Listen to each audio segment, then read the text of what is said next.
Oi, Lucas Soares aqui do canal Embriares e hoje eu vou falar um breve histórico sobre mim, sobre eu, Lucas, como pessoa.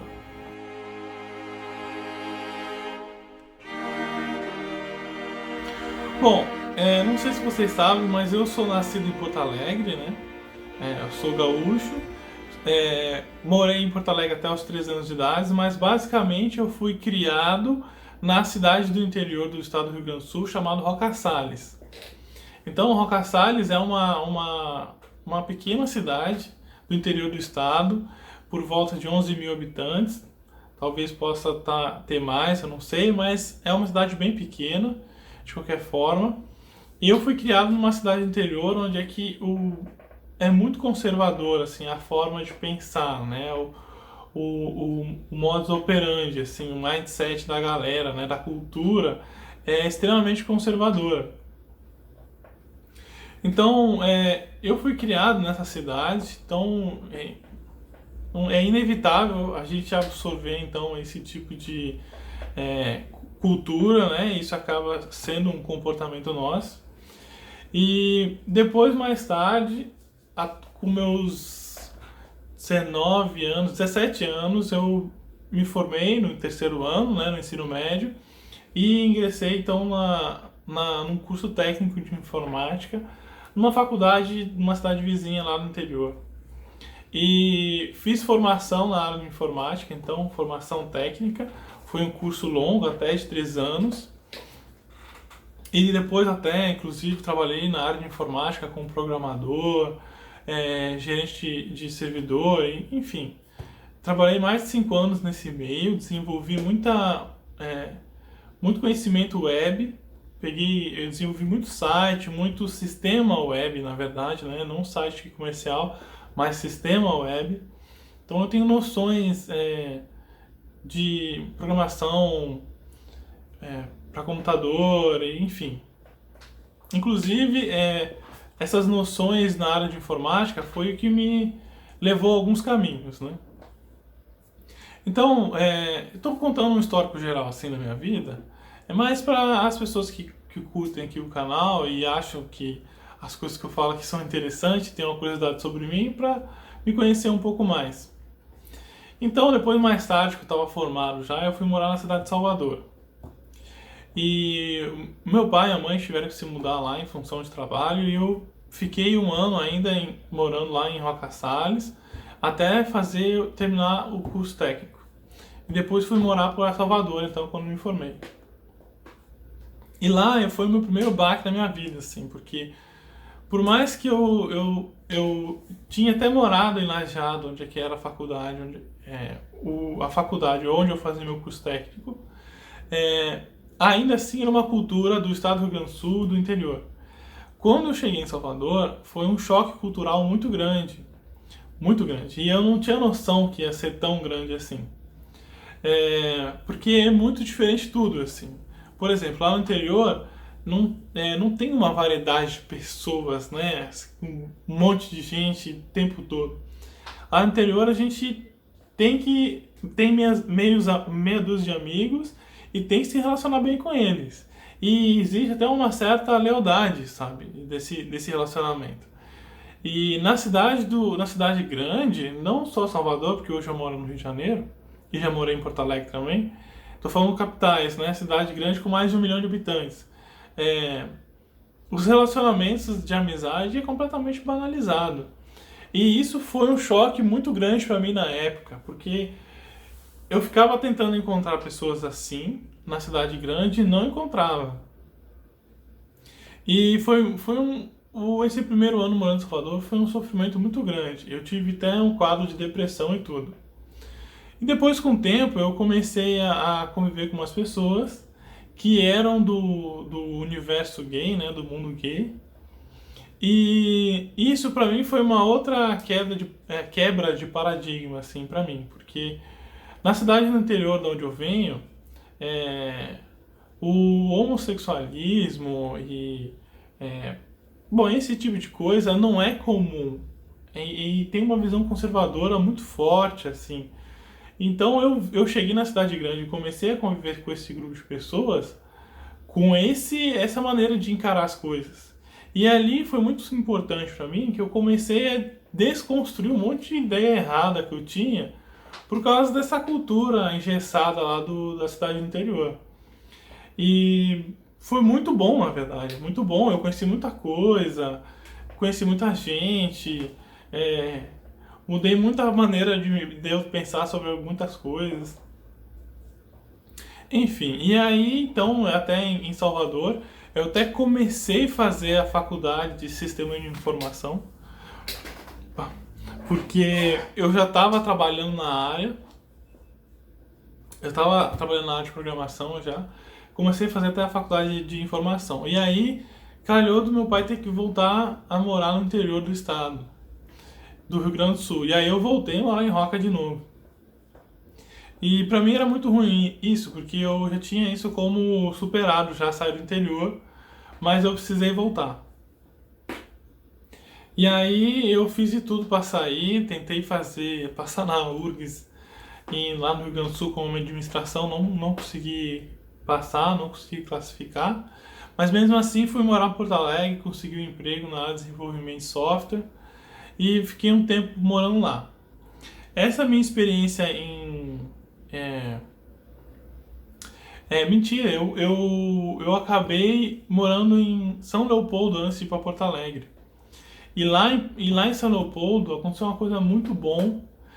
Todos esses anos foram muito sofridos para mim, assim, porque eu me vi muito tempo sozinho, morando sozinho, sem ter com quem conversar. É, fora sofrimento de melancolia, depressão que eu tinha, porque minha vida não fazia sentido, que é outro vídeo que eu postei anteriormente. E uma das coisas que me ajudou a começar a dar um sentido na minha vida foi começar a estudar sobre liderança. E isso foi uma coisa meio motivada, porque eu estava trabalhando numa empresa de desenvolvimento de software de administração de empresa, e eu comecei a entender um pouco mais sobre a administração. E aí eu me envolvendo com com o campo de conhecimento de administração, eu comecei a ver que o administrador normalmente ele é ou ele é o diretor, ele é o gerente, ele é sempre um cargo de importância, né? O administrador mesmo. Ele é sempre o diretor ou o presidente, ele é alguma coisa nesse sentido numa fábrica. E eu comecei a estudar sobre liderança. Porque foi uma coisa que aconteceu simultaneamente, na verdade. Eu comecei a estudar liderança por causa que eu queria me sentir mais seguro para chegar na mulherada, para conseguir chegar na mulherada em festa.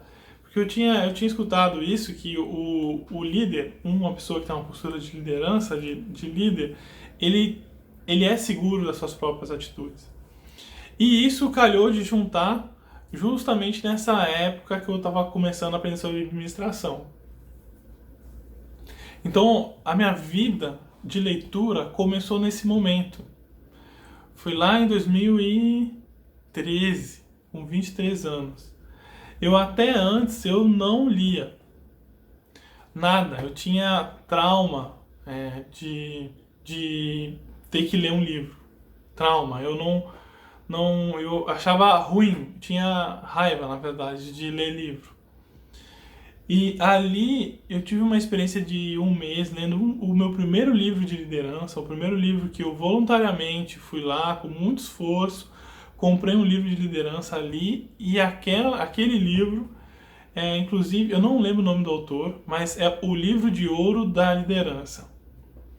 É um autor estrangeiro. E aquele livro mexeu muito comigo, muito com a minha cabeça.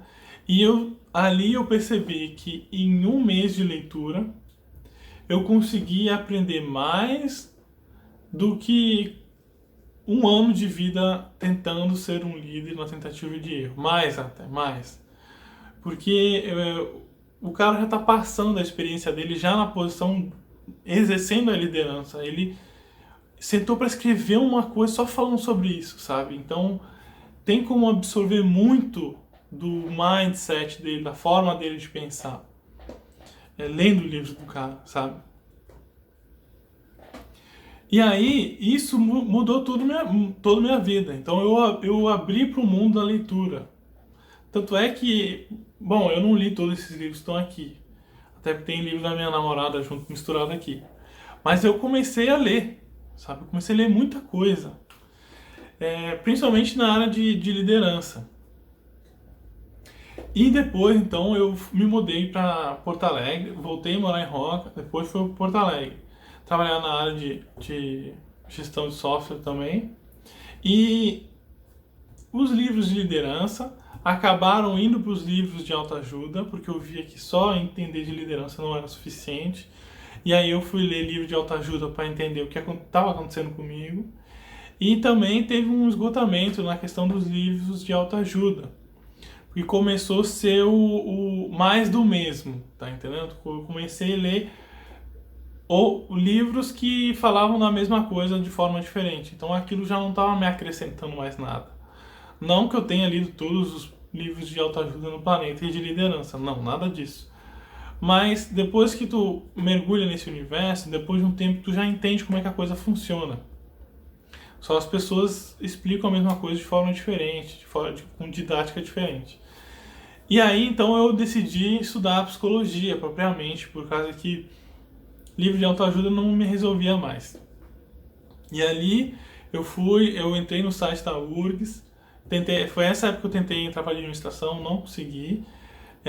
E aí eu fui morar em Porto Alegre, comecei a trabalhar lá.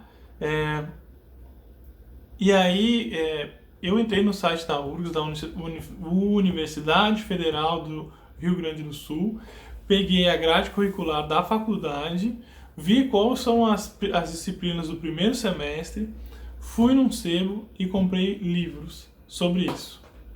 E eu comecei a estudar em casa psicologia, comecei a entender de psicologia estudando em casa. E ali foi um segundo momento da minha vida, assim, que foi transformador, assim, porque tem muita coisa sobre psicologia. Porque das conversas que eu tinha dentro de casa, e o discurso que eu ouvia do meu pai, que psicólogo é maluco, né? Todo psicólogo é maluco. Então eu vim do meio que pensava isso. E eu começar a ler um livro de psicologia e começar a entender um monte de coisa que eu não entendia. E aí tinha um livro explicando sobre aquilo que eu não entendia. Nossa, aquilo me mexeu com a minha cabeça de novo. E depois até eu comecei a fazer a faculdade de psicologia. Fiz 2 semestres, mas eu não concluí. Porque eu vim morar aqui no Rio de Janeiro, na cidade onde eu moro até hoje. Estou morando no Rio de Janeiro. E aí eu já tinha feito mais de um ano de faculdade, 1 ano e meio de terapia com uma psicóloga. Eu lendo sobre psicologia e ela me ajudando com as minhas questões pessoais. Ali eu consegui destravar várias coisas emocionais travadas, como essa minha crença que eu era incapaz de conseguir ser uma pessoa desejada pelas mulheres, que eu não era bom o suficiente para ficar com alguém. Um monte de coisas assim, emocionais básicas, rudimentares. Foi tudo nesse período que eu consegui, vamos dizer assim, desbloquear, né, destravar tudo isso. Inclusive, uma das coisas que eu descobri fazendo terapia foi o meu diagnóstico de transtorno de déficit de atenção e hiperatividade. As pessoas, quando me veem, elas falam assim: ah, nossa, tu é tão calminho, o mundo pode estar acabando na tua frente, que tu vai estar com essa cara de que não está acontecendo nada. Só que não é bem assim, né? Não é assim que acontece dentro de mim. Na minha cabeça está acontecendo muitas coisas ao mesmo tempo. E isso hoje, como eu já li, já estudei sobre isso, e observo as coisas, observo o meu pensamento, né? Fico monitorando o que eu estou pensando, eu vejo que é um problema, é uma coisa que me atrapalha constantemente. Eu não consigo sentar na cadeira e tentar ficar concentrado na respiração por mais de 30 segundos. Eu não consigo, eu já tenho algum devaneio que me leva para algum lugar, e aí eu tenho que me dar conta que eu já estou devaneando e voltar para a atenção de volta para a minha respiração. Então, né, o exercício da meditação que eu estou falando aqui É muito difícil para mim, não é simples. E isso, essa maneira acelerada de acontecer, isso tá acontecendo aqui agora no vídeo. Mas enfim, e foi muito importante esse período todo, porque ali foi uma fase que eu comecei de deixar de ser um garoto, assim, né? Os meninos. Deixei de ser menino e comecei a virar homem. Por causa que uma das coisas que eu estudo o ser humano até hoje, de forma diferente, mas uma das coisas que eu percebo assim é quantos adultos infantis a gente convive hoje, todos os dias, né? Porque eu pego vários problemas psicológicos que uma terapia básica, assim, de entender relacionamentos de papai e mamãe e, né, botar a pessoa lá, entender probleminha de papai, mamãe, família, 1 ano de terapia não resolvesse. Mas não é uma realidade isso no planeta, no Brasil, tá entendendo? Não é assim. As pessoas nascem e vão fazendo. E os traumas ficam lá exercendo uma influência subjetiva, né, inconsciente no nosso comportamento, e a gente não se dá conta. A gente só reproduz aquilo que a gente faz em casa se a gente não parar e atentar para as coisas que estão acontecendo na nossa vida. Então, nessa época, foi isso que aconteceu na minha vida. Eu comecei a parar de só simplesmente reproduzir aquilo que eu aprendi em casa, que eu aprendi no meu meio social, sabe? É o que eu falo até no meu vídeo de identidade social, sabe? A identidade egóica e a identidade social. Nessa época foi o período que o Lucas começou a ter autonomia de pensamento, autonomia de pensar sobre mim, sobre as coisas, de uma forma madura.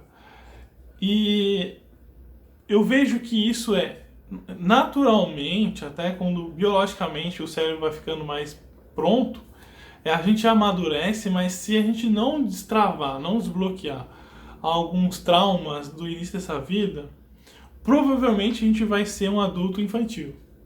Provavelmente, eu não vou dizer que é todo mundo assim, porque eu não conheço as pessoas, né? Todo mundo para afirmar isso. Mas provavelmente isso. E nesse período foi isso que aconteceu. Então eu comecei a deixar de ser um menino e começar a me ver mais como um homem. Porque aí nessa época eu estava conseguindo pegar a mulherada, coisa que eu não conseguia fazer. As coisas que eu decidia para mim mesmo, eu conseguia fazer lá, realizar e concretizar. Saía só do meu campo teórico das ideias, sabe? Porque isso é uma coisa que tu vê muito adulto fazendo e é um comportamento completamente de adolescente. É aquela coisa de, se eu consigo pensar que eu consigo fazer. Só que não é assim que a coisa funciona. Se tu consegue imaginar isso, show de bola, mas a prática é outro esquema, né? O mundo das ideias de Platão é tudo perfeito. Agora, vem aqui pro físico botar isso acontecer para tu ver como não vai ter dificuldade, problema, e não é bem assim, né? Não é tão fácil como só pensando. É que nem um amigo meu falava que, tocar bateria assim, fazendo assim, gestinho no ar é fácil. Senta lá e toca, né?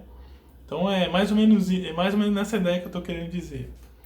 E aí, então, eu vim morar com Salvador, aqui no Rio de Janeiro.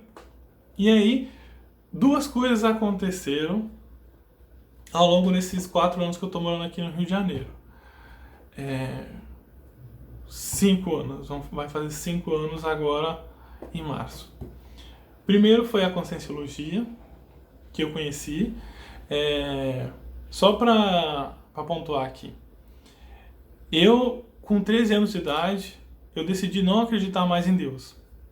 Dali pra frente, Deus cristão, né? Deus religioso. Dali pra frente, o meu novo Deus foi a ciência, né? Então, para mim, a única coisa que era de verdade era a ciência. A ciência trazia as informações corretas para mim. E eu tinha isso como uma verdade absoluta, né? Então, só a ciência explica. E aí eu tinha... e quando tu faz isso, né, tu ignora todo o resto. E aí tu reelege um novo Deus ciência, que hoje é mais prático do que o Deus teórico, né, dos livros.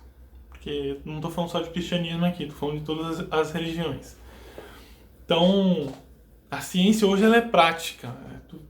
Está provado, comprovado cientificamente e está comprovado. Não tem mais discussão. Então, nessa época, eu conheci a conscienciologia. E o que é a conscienciologia? A conscienciologia é uma neociência, uma nova ciência, uma nova forma de ver a ciência a partir de um paradigma novo, né? Paradigma é essa forma de ver as coisas. Então, a ciência ela é um método para verificar se aquela informação é correta. A conscienciologia, então, é ciência aplicada num paradigma diferente, porque a ciência hoje ela trabalha num paradigma ciência convencional, né? Ela trabalha no plano cartesiano, né? Newtoniano, que só vê a matéria e frequências de onda. Fim. E isso é a única realidade que existe. Fim, né? Quando a gente começa a falar de conscienciologia, eu tenho que falar um pouquinho da história para ficar mais compreensível o que eu vou falar. Conscienciologia foi idealizada e criada pelo professor Valdo Vieira. Ele era um espírita, ele era do movimento espírita junto com o Chico Xavier.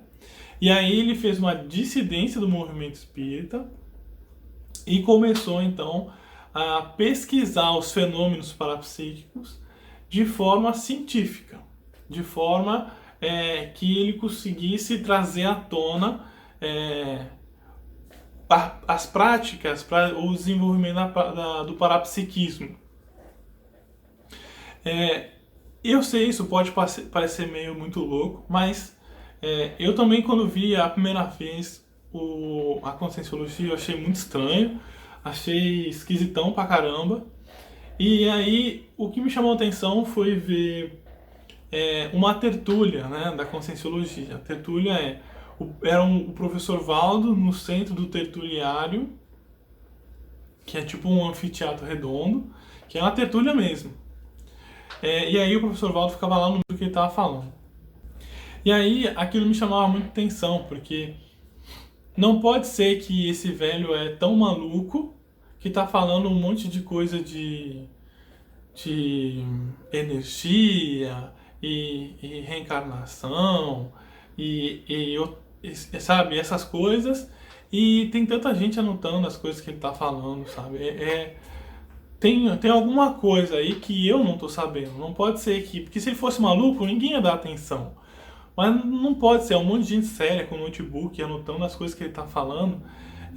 Tem alguma coisa que está acontecendo aí, eu não sei. E aí eu comecei a querer entender mais o que era a conscienciologia.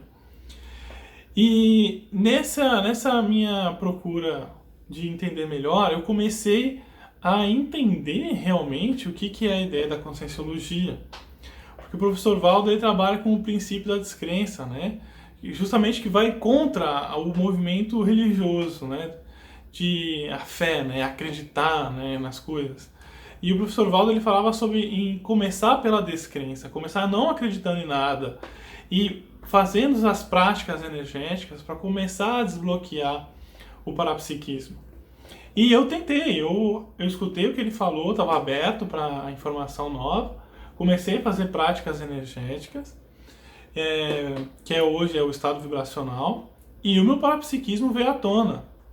E hoje eu sou uma pessoa parapsíquica, eu sou um médium, dá para se dizer assim. E isso foi mais outra coisa que mudou a minha maneira de ver, mas de forma radical, tá entendendo? Assim, mas mudou tudo. Muita coisa que eu imaginava, sabe, caiu por terra. E aí que eu fui começar a entender uma série de coisas. Bom, o tempo se passou, eu comecei a fazer os cursos da conscienciologia, comecei a voluntariar no instituto. E aí depois eu comecei a fazer, então, me mudei de cidade, fui morar em Niterói. E aí eu comecei a fazer, então, um curso de filosofia na Nova Acrópole. E aí, novamente, a minha cabeça se abriu para um mundo, um universo novo. Porque a Nova Acrópole, ela não segue uma academia. Ela não é uma academia, ela não é tipo faculdade. Ela é uma escola de filosofia que te ensina a ser um filósofo. Mas um filósofo no sentido de buscar a sabedoria, um filósofo prático. Porque hoje que é uma generalização isso que eu vou falar, mas as faculdades de filosofia é só acúmulo de conhecimento. Claro, tu aprende lá, né, lógica, silogismo, enfim, tu aprende as coisas, mas tu não põe na prática. A ideia é mais saber a história da filosofia, né? Enfim, e lá não, lá eles vivem. Tanto é que não se limita só ao conhecimento ocidental. Eles se apoiam em muitas leituras orientais, né? Lao Tse, budismo, enfim, Tao Te Ching, né? Enfim, eles se apoiam a tudo, na verdade. A todo mundo que foi filósofo e falou coisas que prestam,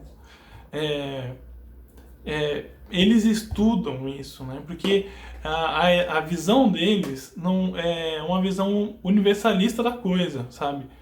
Tá todo mundo falando da mesma coisa, tá todo mundo falando de como a vida funciona, né? E qual é o melhor lugar, qual é o objetivo para a gente alcançar como ser humano, né? Vamos fazer uma vida mais coerente e feliz. Então, tá todo mundo falando de amor, né? Tá todo mundo falando de amor, religião, tá todo mundo falando disso. E aí, então, a Nova Acrópole para mim foi um bom lugar, porque aí eu não só tive a oportunidade de expandir o meu conhecimento, meus conhecimentos gerais, também para ressignificar o tamanho da Conscienciologia. Porque como a Conscienciologia, a gente está falando de fenômeno de sair fora do corpo e ir para uma segunda dimensão, né? Que isso é uma coisa que a gente faz todo dia quando a gente vai dormir, só que de forma inconsciente. E aí, dentro da Conscienciologia, a gente desenvolve esse trabalho para começar a fazer isso de forma lúcida. Enfim, eu não vou ficar entrando muito aqui em parapsiquismo, que não é nem a ideia do canal. Mas o que me ajudou a estudar filosofia foi entender o tamanho da caixinha que a Conscienciologia é e o tamanho da caixinha que a filosofia é e o tamanho das caixinhas, na verdade, né? Porque são conhecimentos isolados. Apesar que a filosofia e a Conscienciologia elas tentam integrar isso tudo, elas tentam unir todas as pontas, mas ainda assim, em algum nível, elas se tornam uma caixinha e aí elas entram num universo só delas. E, bom, resumindo, o que eu tô querendo contar com toda essa história? Depois de eu ter passado por todas essas experiências na minha vida, e assim, eu tô contando minha vida muito de forma resumida, eu tô com 28 minutos de vídeo, eu entendi que pra gente melhorar como pessoa, evoluir como ser humano, a gente precisa fazer coisa boa, né? E fazer coisa boa do jeito certo, e não ser ingênuo, não ser bobão, tá entendendo? Deixar os outros se aproveitar. Ajudar o próximo. Mas não ajudar o próximo no sentido religioso, no sentido de assistência, né? Como a gente entende dentro da Conscienciologia. Fazer a assistência aos outros. Porque a gente só evolui amadurecendo, errando e vendo os outros errar para evitar que a gente erre também. Então, é inevitável, assim, a gente evoluir, né? E esse evoluir no sentido psicológico, né? Psíquico, a evolução, né? Que nossa evolução é uma forma de amadurecimento psicológica, ela é inevitável e irresistível. A gente está nesse ciclo reencarnatório justamente para evoluir. Então, quanto antes a gente começar a se dedicar a essa tarefa, né, da gente se evoluir como pessoa, quanto antes a gente vai deixar de ficar repetindo as mesmas coisas que a gente vinha fazendo nas outras vidas, tá entendendo?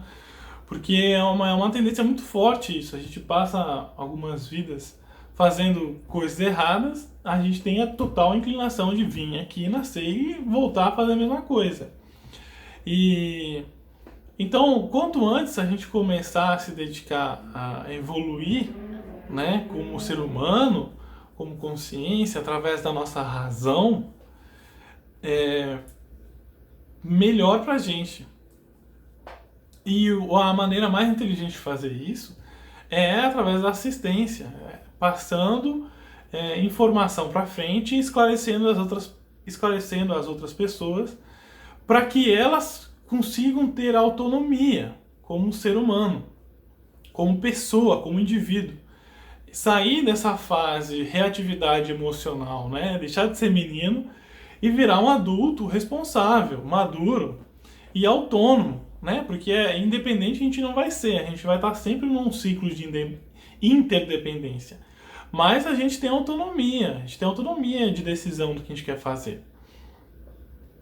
Então, a ideia desse vídeo é falar um pouco da história da minha vida e como eu cheguei aqui no canal Imobiliares.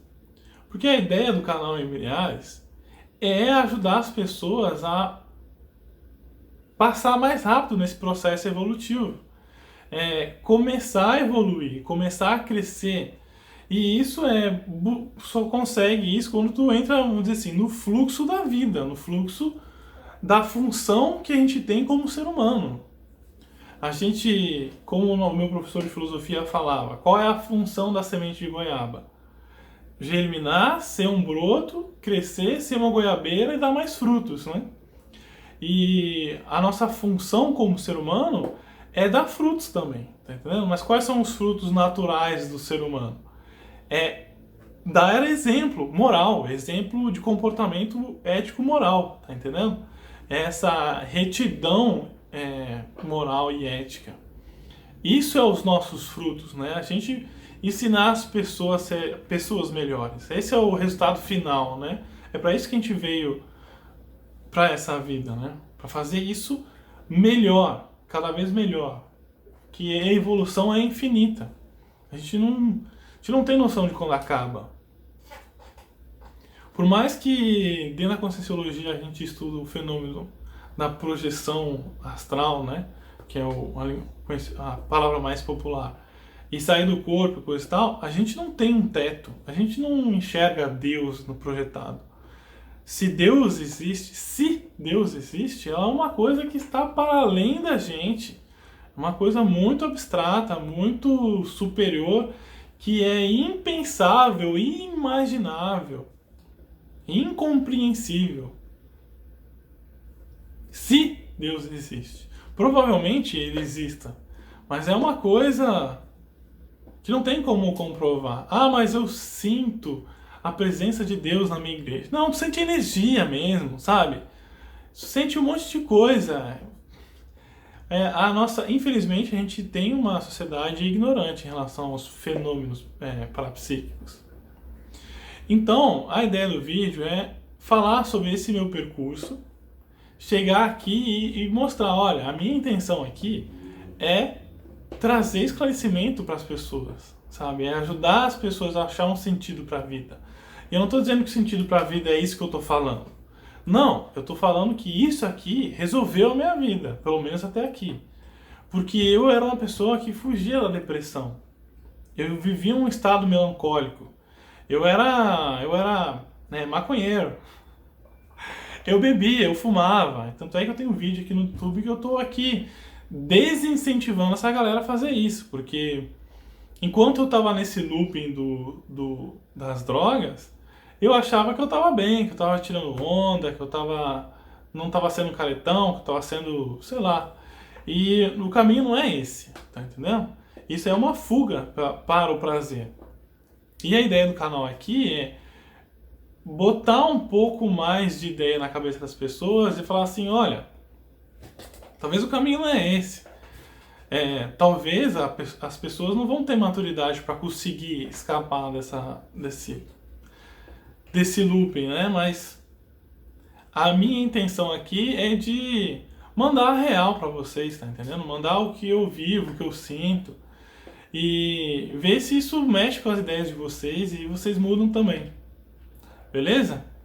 Essa é a ideia do vídeo, eu espero que vocês tenham gostado e eu parabenizo a você que conseguiu assistir esse vídeo até o final e que teve um mínimo de interesse em escutar alguma coisa boa e me conhecer melhor. Beleza? Muito obrigado, valeu, até a próxima.